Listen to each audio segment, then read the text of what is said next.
Meus amigos, não sou eu mais que estou dizendo. Marco Rubio está dizendo que vem mais coisa por aí. Eu não vou cravar que vai ser nessa semana ou na próxima, eu acho até que deve ser nessa. Meu palpite. Que vem mais coisa pesada. Quando eu falo pesado, é pesado mesmo. Vocês não acreditem nessa falácia de que os ministros não estão nem aí para as sanções, de que a vida deles não mudou.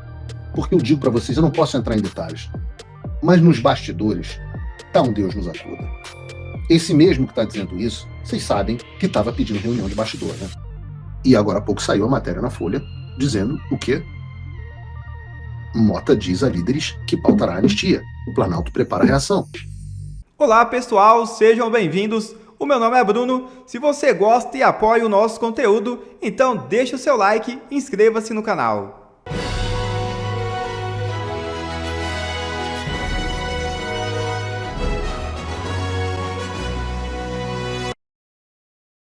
PL age com inteligência e salva o mandato de Eduardo Bolsonaro. É isso mesmo. O deputado Eduardo Bolsonaro foi indicado pela bancada do PL como líder do partido na Câmara dos Deputados. Na condição de líder, Eduardo não necessita de justificar suas ausências nas sessões da Câmara. Assim, o PL consegue evitar com que Eduardo perca o mandato por excesso de faltas. A manobra foi articulada pelo líder do PL na Câmara, Sóstenes Cavalcante, e pela deputada Caroline Detoni, atual líder da minoria na casa. A direita está ficando cada vez mais ágil e aprendendo a superar politicamente as adversidades. E o dia melhora ainda mais com essa outra notícia. Urgência da anistia será votada nesta quarta-feira, diz Nicolas Ferreira. Hugo Mota já comunicou ao Palácio do Planalto que votará a anistia aos envolvidos do 8 de janeiro. É isso mesmo. O deputado federal Nicolas Ferreira usou suas redes sociais nesta terça-feira para comunicar que a urgência da anistia aos envolvidos nos atos de 8 de janeiro de 2023 será votada nesta quarta-feira. O parlamentar pediu que a população pressione os deputados em prol do perdão aos envolvidos nos protestos no Distrito Federal. Abre aspas. Amanhã será votada a urgência da anistia. Peça para seu deputado votar a favor. A justiça tem pressa. Precisamos vencer. Fecha aspas. Postou Nicolas Ferreira no X.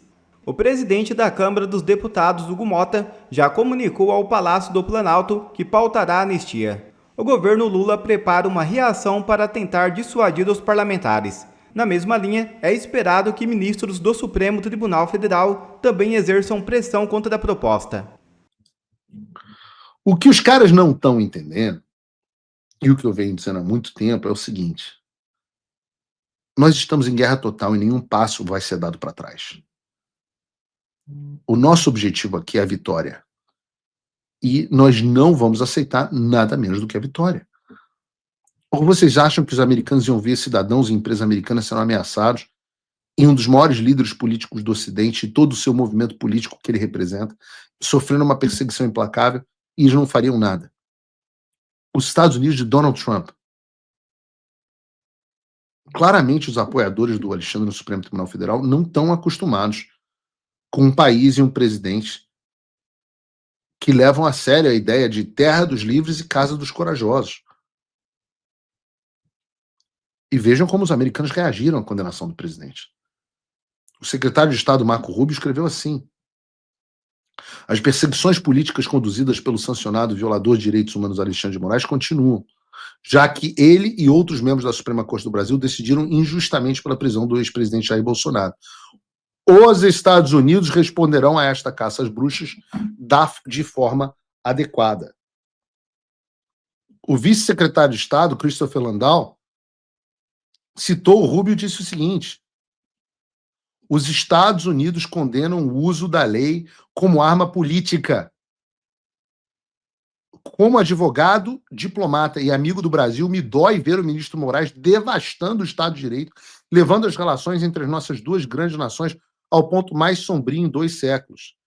Enquanto o Brasil deixar o destino de nossa relação nas mãos do ministro Moraes, não vejo solução para essa crise. A Caroline Leavitt, ou Caroline, acho que Caroline, que é a secretária de imprensa da Casa Branca, a pessoa responsável por falar para a imprensa o que o Trump quer que seja disso, dito, compartilhou um artigo de opinião do Wall Street Journal sobre como o presidente Bolsonaro está sendo vítima de uma perseguição judicial.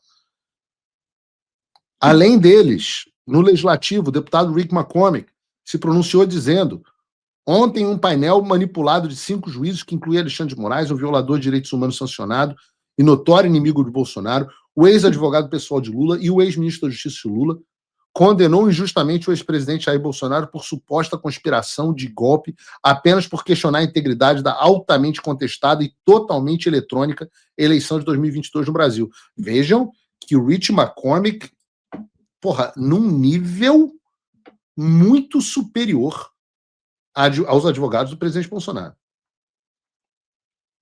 Sentenciaram-no a 27 anos de prisão e o impediram de concorrer à reeleição em 2026. Tudo isso sem uma única prova de que ele seja culpado de qualquer crime. Esses criminosos da Suprema Corte do Brasil não merecem ser chamados de seres humanos decentes, muito menos de ministros. Nenhum respeito. É assim que se trata. É assim que se trata, exatamente assim. Por que, meu Deus, por que tanta diferença civilizacional entre Brasil e Estados Unidos? Continua o Rich McCormick. Apenas um juiz do painel, o ministro Fux, que não é amigo de Bolsonaro, inclusive nomeado pela Dilma, teve a coragem de chamar a acusação contra Bolsonaro pelo que o mundo já sabe o que ele é: uma guerra jurídica voltada a destruir um homem inocente, encarar um grande líder político pelo resto de sua vida e punir milhões de brasileiros amantes da liberdade por apoiarem o candidato da sua escolha e questionarem a integridade das urnas eletrônicas do Brasil. Como destacou o secretário Rubio, os Estados Unidos não tolerarão a continuação da descida do Brasil ao totalitarismo. A América está ao lado do povo brasileiro, a justiça está chegando e tenham certeza, Moraes e todos os que permitem seus abusos no STF e no Congresso brasileiro serão severamente punidos. Vou repetir de novo. Moraes e todos os que permitem os seus abusos no STF e no Congresso brasileiro serão severamente punidos. O mundo está observando. Maria Elvira Salazar também colocou muito melhor. O que vocês acham assim? Comparado a Valdemar e a defesa do Bolsonaro, o que vocês acham de 0 a 10?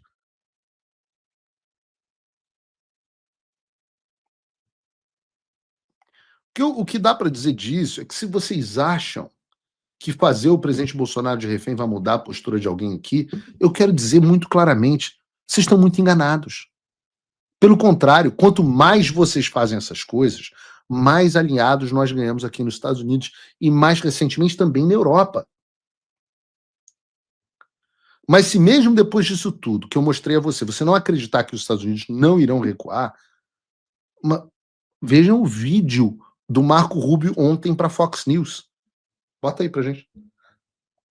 The rule of law is breaking down. You have these activist judge, one in particular, that not only has gone after Bolsonaro, by the way, he has tried to carry out extraterritorial claims against even American citizens or against someone posting online from within the United States, and has actually threatened to go even further in that regard. So there's going to be a U.S. response to that, and that's what we'll have some announcements in the next week or so about what additional steps we intend to take.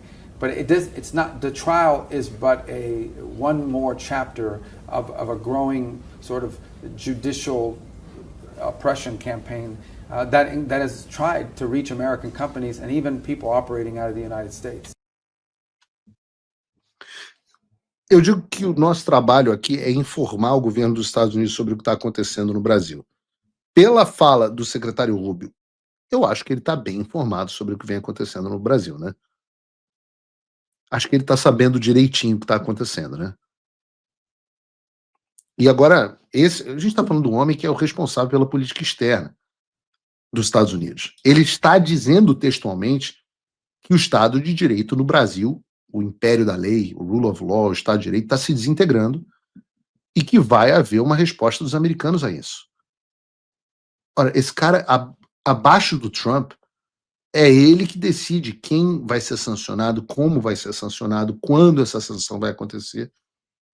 E não mais, acabou o tic-tac do Paulo Figueiredo. Segundo ele, nós teremos o anúncio de algumas medidas na próxima semana, ou alguma coisa assim, sobre as medidas adicionais dos Estados Unidos contra os violadores de direitos humanos no Brasil. O que o Rubio está fazendo? Tique.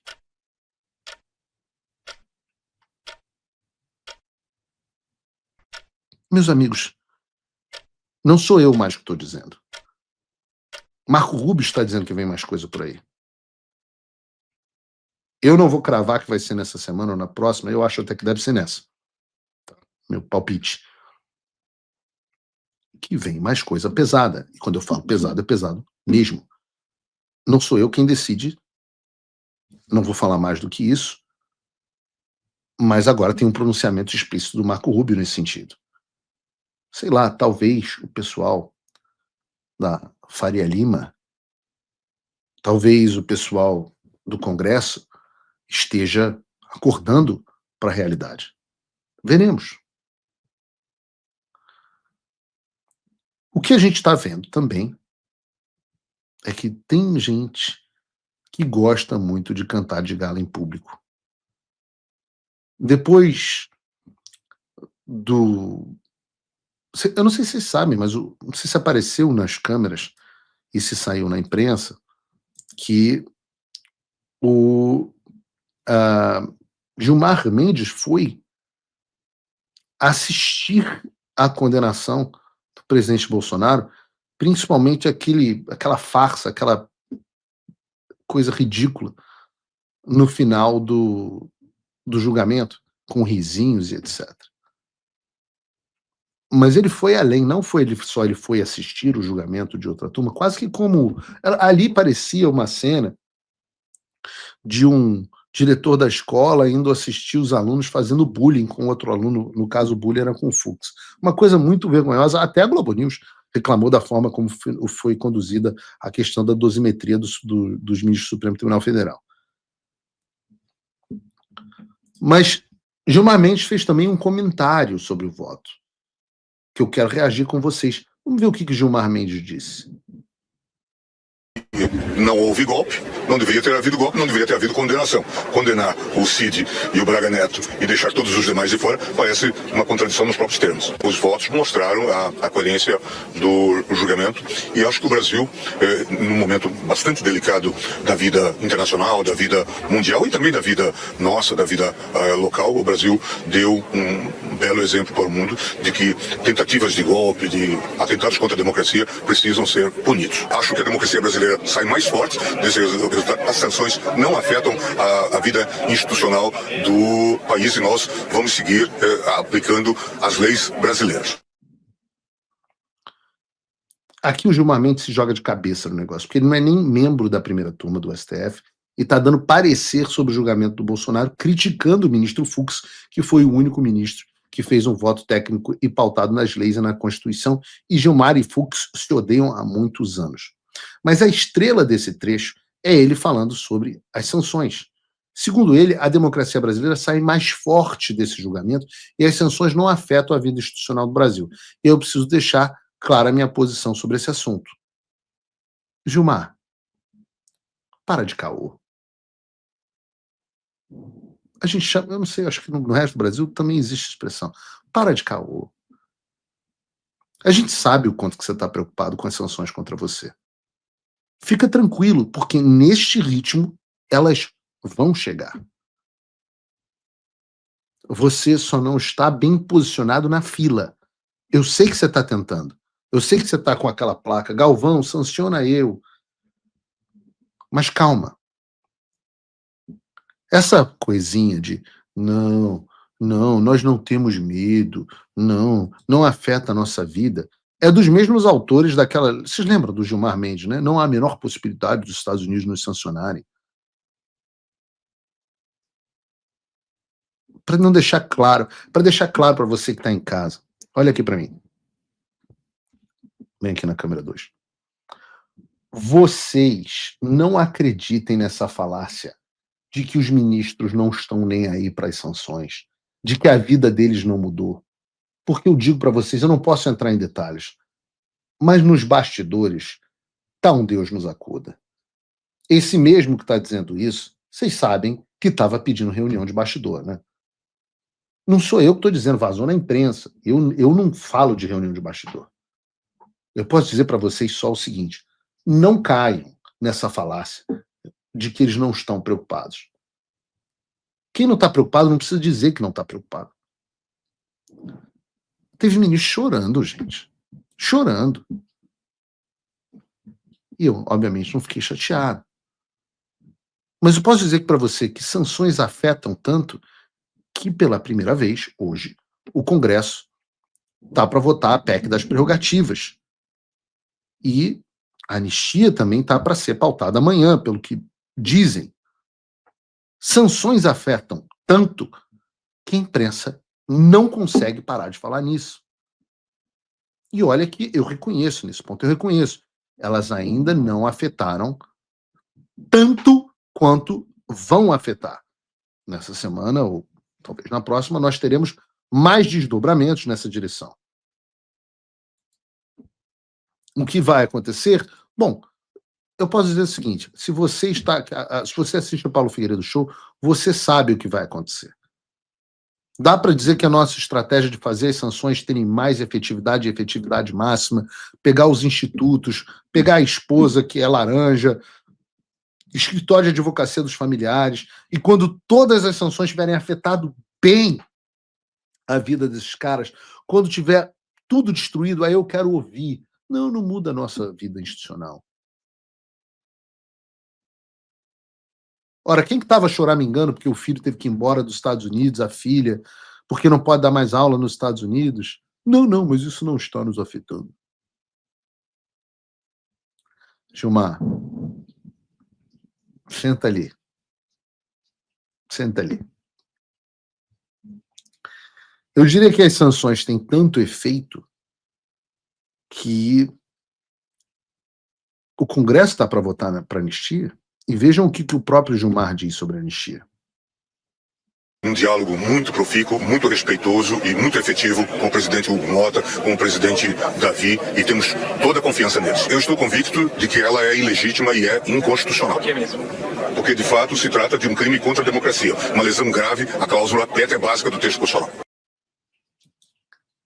Tá aí o Gilmar Mendes pagando de fortão para a imprensa, dizendo que tem um relacionamento muito bom com o Mota e o Alcolumbre, rechaçando a possibilidade da aprovação de uma anistia no Brasil. Isso foi ontem. Faltou combinar com o Hugo Mota, porque parece que ele está sim sentindo a pressão, e agora há pouco saiu a matéria na Folha dizendo o quê? Mota diz a líderes que pautará a anistia. O Planalto prepara a reação. A matéria diz que durante uma reunião com os líderes partidários da Câmara dos Deputados, Hugo Mota avisou que vai pautar a urgência da anistia. A tendência é que os deputados votem a urgência amanhã, na quarta-feira, depois de hoje ainda votarem a PEC das prerrogativas que protegem os deputados de ações arbitrais do Supremo Tribunal Federal. Agora, amanhã haverá uma reunião que vai discutir os termos dessa anistia e da urgência. Todas as apurações que eu fiz nos bastidores dão conta de que sim, este é o caminho. Ou seja, nós teremos uma anistia pautada amanhã. Não tenho certeza, ninguém tem, mas esse é o caminho natural. Qual anistia vai ser pautada? Bom, isso vai depender de quem? De vocês. Porque hoje esse é o projeto mais importante do Brasil. Esse é o único assunto que deve ser discutido. Os deputados, os senadores, os presidentes do partido, todos devem ser pressionados por vocês por uma anistia ampla, geral e restrita. O governo Lula está se mobilizando e preparando uma reação, orientando os ministros a intervirem junto às suas bancadas partidárias, licenciando esses ministros dos seus cargos para que eles possam votar no plenário da Câmara, tentando convencer os deputados a se ausentar do plenário na hora da votação. E nós também temos que reagir. Não se enganem. O interesse do Mota, divulgando pela reportagem, pode ter certeza, é de uma anistia pau mole, anistia light. reduçãozinha de pena, sei lá o quê, sem Bolsonaro. Essa nós não aceitaremos. A anistia é ampla, geral e restrita. Entrem em contato com seus deputados, mandem e-mail, cobrem eles e pressionem o máximo que vocês puderem. Agora, uma coisa que eu li agora há pouco foi que essa história, não, nós já perdemos, a estratégia do Mota é votar a urgência para perder a votação, aí nós não teremos nenhuma anistia, nem a light, etc, etc. Eu entendo, mas eu odeio esses determinismos derrotados. Projeto de lei ordinário precisa de maioria simples. E a gente está jogando o jogo que tem que ser jogado. A dificuldade que nós tínhamos e que nós temos ainda é pautar. Óbvio que os caras vão tentar derrubar. Óbvio que o Mota vai querer sair bem com todo mundo. Tem que ser dado, não tem nenhuma novidade nisso. Alguém imaginou que o Mota fosse encontrar o nosso Senhor Jesus Cristo no caminho de Damasco e fosse mudar e voltar e falar assim, não, queremos uma anistia ampla e fosse lutar pelo Brasil e o governo falasse, é verdade, nós precisamos pacificar as coisas. E o Alexandre falasse, não, realmente, temos que deixar o Congresso trabalhar. Nunca, pô! Mas para isso que serve a pressão. Quem determina o texto que vai ser aprovado é a maioria dos deputados por uma votação de maioria simples no plenário. O Mota pode até tentar enfiar uma emenda ali no meio, esvaziando a anistia, mas se não tiver os votos necessários, ele não consegue fazer nada. Não é o Mota que decide o texto que vai ser aprovado. Não é como se nós estivéssemos impotentes e não houvesse nada que nós podemos fazer. Não há nada que nós possamos fazer para pautar o texto. Esse era um poder discricionário do Mota.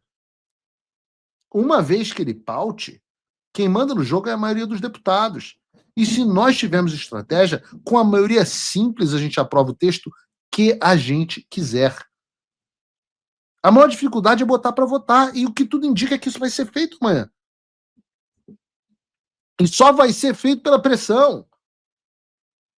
Agora eu peço que você de casa continue fazendo a parte que lhes cabe. Deixe claro que a única anistia que vai ser aceita é a anistia ampla, geral e restrita. Isso atrapalha pessoas que vão denunciar a grande coisa que está acontecendo. Aí fala, não há chance. Aí as pessoas se desmobilizam. Eu falo, porra, fodão, pagou de 7, hein? Enquanto isso, quem está no front está trocando tiro. E tem gente trocando tiro. Hoje eu conversei com mais de 10 deputados. Um deles ainda me falou assim, Paulo, não perde tempo com pangaré, não. Eu falei assim, não, eu perco tempo com essa história porque essa história desmobiliza. As pessoas já estão desacreditadas e nós temos a possibilidade da vitória, não a certeza.